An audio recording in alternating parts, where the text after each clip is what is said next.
Hello guys, welcome back to lawful notes. I hope आपकी study बहुत अच्छे से चल रही होगी। तो जैसे कि हम लोग बात कर रहे थे कॉन्ट्रैक्ट ऑफ इंडेमनिटी और गारंटी के बारे में, जहां हमने कॉन्ट्रैक्ट ऑफ इंडेमनिटी की लेक्चर पूरी कर दी है। आज का हमारा टॉपिक है contract of guarantee.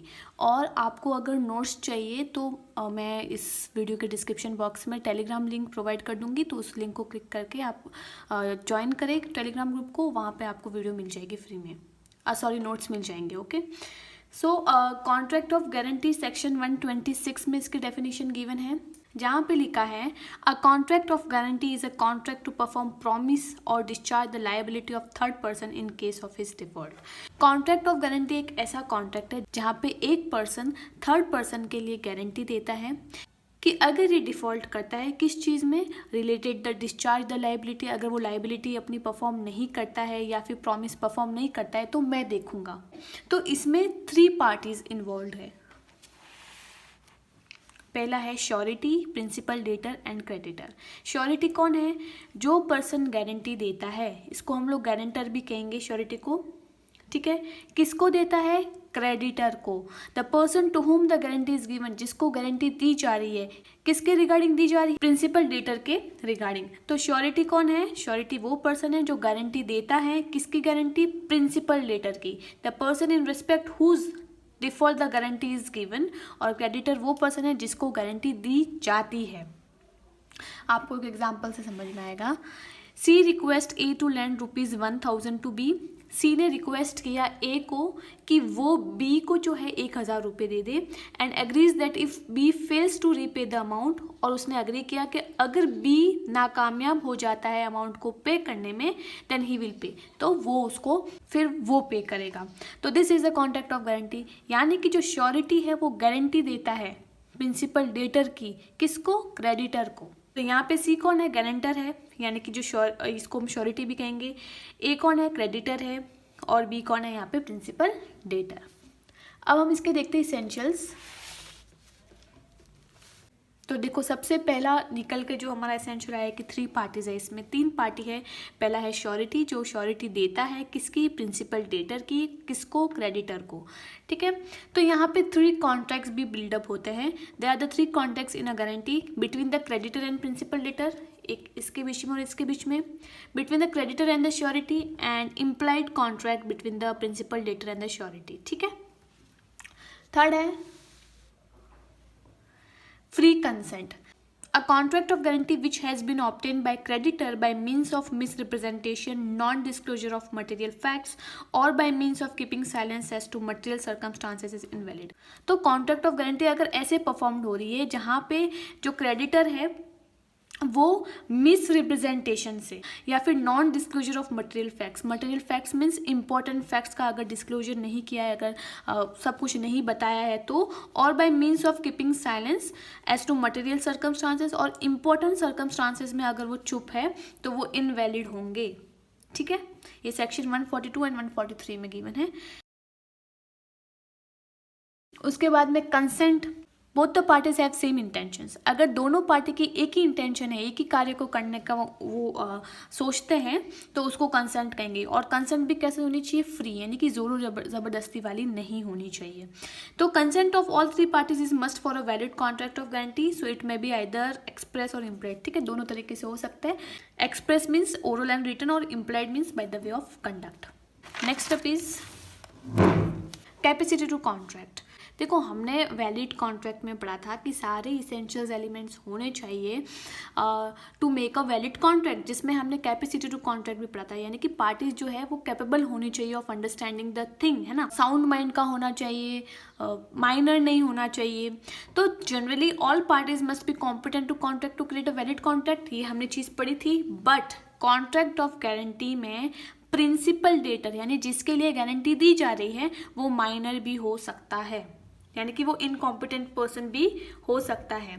However in a contract of guarantee the principal debtor may not be a person competent to contract but his incapacity, लेकिन उसकी इनकैपेसिटी के बारे में श्योरिटी के नॉलेज में होना चाहिए, ये शर्त है यहाँ पे।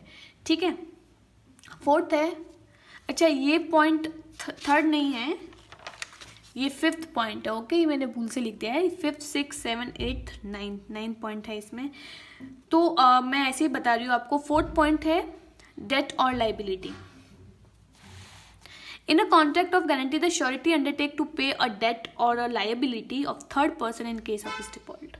तो कॉन्ट्रैक्ट ऑफ गारंटी में जो श्योरिटी है वो कब पैसा पे करता है?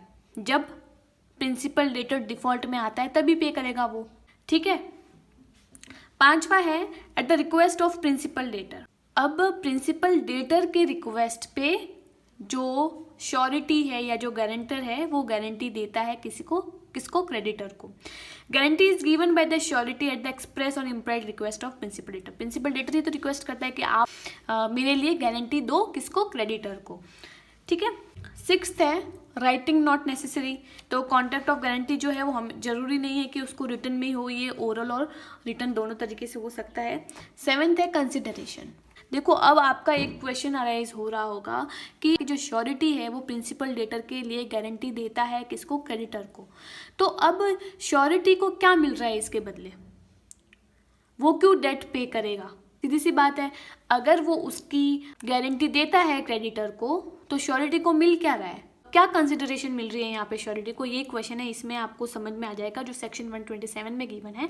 The consideration received by the principal debtor may be sufficient consideration to the surety for giving guarantee. तो सेक्शन 127 कहता है कि कोई भी चीज़ में अगर प्रिंसिपल डेटर को फायदा हो रहा है तो वही श्योरिटी के लिए भी कंसिडरेशन होगी। मतलब बदले में उसे कुछ नहीं चाहिए, यही चाहिए कि प्रिंसिपल डेटर का फायदा हो जाए, ठीक है। तो यही कंसिडरेशन है उसके लिए। अब यहाँ पे एक इम्पॉर्टेंट क्वेश्चन है जो एग्जाम में कई बार पूछ लिया जाता है कि what is difference between contract of indemnity and guarantee. अगर ऐसा क्वेश्चन अगर आ जाए आपके एग्जाम में तो आपको कैसे प्रेजेंट करना है? इसी वे में, इस तरह से करो तो आपको ज्यादा स्कोरिंग के वो चांसेस बढ़ जाते हैं। तो सबसे पहले डेफिनेशन कॉन्ट्रैक्ट ऑफ इंडेमनिटी और कॉन्ट्रैक्ट ऑफ गारंटी सेक्शन 124 और 126 में गिवन है, तो आप वही डेफिनेशन लिख लेना यहाँ पे। दूसरा है ऑब्जेक्ट। तो कॉन्ट्रैक्ट ऑफ इंडेमनिटी का ऑब्जेक्ट क्या है? To save the promise from loss. जैसे हमने इंश्योरेंस वाला एग्जांपल पढ़ा था कि जहाँ पे इंश्योरेंस कंपनी और जो ओनर ऑफ द हाउस है उसके बीच में क्या होता है? कॉन्ट्रैक्ट होता है। किस चीज़ के लिए वो कॉन्ट्रैक्ट करता है? कि वो लॉस से बचाए उसको। अगर घर में आग लगती है तो कौन भरपाई करेगा? Insurance company. तो to save the promisee from loss, promisee loss से को बचाने के लिए इसका पर्पस है कॉन्ट्रैक्ट ऑफ इंडेमनिटी का, ठीक है। वही कॉन्ट्रैक्ट ऑफ गारंटी का क्या पर्पस है? To provide assurance as to performance of promise और डिस्चार्ज। प्रिंसिपल डेटर है वो अपना प्रॉमिस जो है वो पूरा कर सके या फिर अपनी लायबिलिटी को डिस्चार्ज करे, ठीक है। ये कॉन्ट्रैक्ट ऑफ गारंटी का पर्पस है। फिर अगर वो नहीं करता है तो कौन पे करेगा? Surety. Number of parties and contract हमने ऑलरेडी पढ़ लिया एसेंशियल्स में भी कि इसमें कितनी पार्टीज है? इसमें 2 पार्टीज है, indemnifier, indemnity holder, and here they are the 3 parties, principal debtor, creditor and the surety, ठीक है। नंबर ऑफ कॉन्ट्रैक्ट्स 1 हो रहा है, यहाँ पे 3 हो रहे हैं। Nature of liability, the liability of indemnifier is primary. Contract of indemnity में जो इंडेमनीफायर था उसकी जो लायबिलिटी थी वो प्राइमरी थी, लेकिन यहाँ पे जो श्योरिटी है यानी कि जो गारंटी दे रहा है इसके लिए प्रिंसिपल डेटर के लिए, तो वहां पे उसकी जो लायबिलिटी है वो सेकेंडरी है। अगर प्रिंसिपल डेटर नहीं देता है तो कौन देगा? श्योरिटी देगा। तो इसकी लायबिलिटी यहाँ पे सेकेंडरी होती है। नेक्स्ट, नेचर ऑफ लायबिलिटी के बाद liability, the liability under contract of indemnity arise only when some loss is caused. तो यहाँ पे लायबिलिटी कब अराइज होती है? जब लॉस होता है तब। और यहाँ पे जो श्योरिटी की लायबिलिटी है वो कब अराइज होती है? जब प्रिंसिपल डेटर, ये पीडी प्रिंसिपल डेटर है, वो अपना जो ऑब्लिगेशन है या फिर जो ड्यूटी है उसमें परफॉर्म करने में नाकामयाब हो जाता है, ठीक है। कैपेसिटी टू कॉन्ट्रैक्ट, यहाँ पे दोनों पार्टीज की कॉन्ट्रैक्चुअल कैपेसिटीज होनी चाहिए। और यहाँ पे principal debtor need not necessarily be competent to contract. यहाँ पे जो प्रिंसिपल डेटर है यानी कि जिसके लिए गारंटी दी जा रही है वो ज़रूरी नहीं है कि वो मेजर हो या फिर उसमें कोई कॉन्ट्रैक्चुअल कैपेसिटी हो, लेकिन शर्त ये है कि उसकी नॉलेज जो है वो क्रेडिटर को होनी चाहिए और श्योरिटी को भी। लास्ट है कंसिडरेशन। एक्सप्रेस और direct consideration is must in this contract. यहाँ पे डायरेक्ट कंसिडरेशन होती है और यहाँ पे Consideration in a contract between principal, debtor and creditor is deemed to be sufficient consideration for a contract between the creditor and surety. No separate consideration. यहाँ पे कोई separate consideration नहीं होती है. कोई भी चीज़ अगर principal debtor के फायदे में हो रही है तो वही surety के लिए भी consideration होगी. ठीक है. आई होप आपको समझ में आ गया होगा. अगर आपको मेरा लेक्चर अच्छा लगा हो then please to like, subscribe and share my channel. Okay, thank you.